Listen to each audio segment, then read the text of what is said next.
Past lives. I had a great conversation with a friend this weekend that I met at the gathering of the Masters.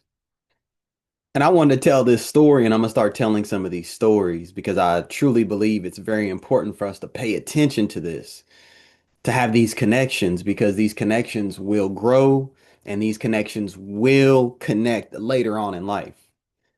So I'm at this sound bowl session with another goddess that I met there, and I'm walking through her store and it's amazing. She has all these spiritual tools and books. And, I grabbed a few things, some sage, and I grabbed her book. And then I saw these wings, these earrings, these wings. And I decided to get them for my girlfriend. So I'm walking through and we finally get to the point where, we're going to have this sound bowl session. And man, did she set it off. I mean, she did rain sounds, storm sounds, crystal bowls. She did everything. And after the session, she looked at me and said, I saw a spirit animal. And I'm like, for real? She's like, yes. She said it was a bird. It was some kind of hawk or falcon. And in my mind, I'm smiling because, I go by Heru. And, Heru is the falcon in Egypt. That's his symbol. That's what he represents. And, to get a little deeper, I'm starting to realize that his name is actually Horan and he's, an Anunnaki. So we leave that session. I walk up to pay, and then she sees that I had bought those wings, and she's like, wow, that's a synchronicity because she didn't know that I grabbed them.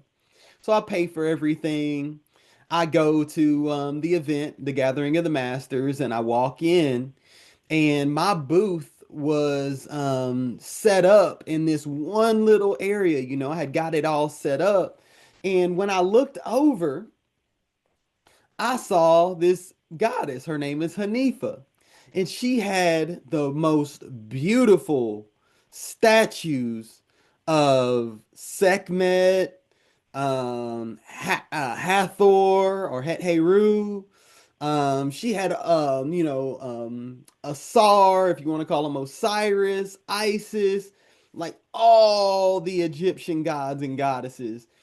So I walk over and I talk to her, and she's like, yeah, I actually have gold dipped in some of these, like flakes of gold. And I was like, whoa, are you serious? So we had this great conversation. At the time, I was rebranding Lineage to include a directory of spiritual businesses. So she tells me the name of her business is Rise and Shine 999, and she talks to me about the purpose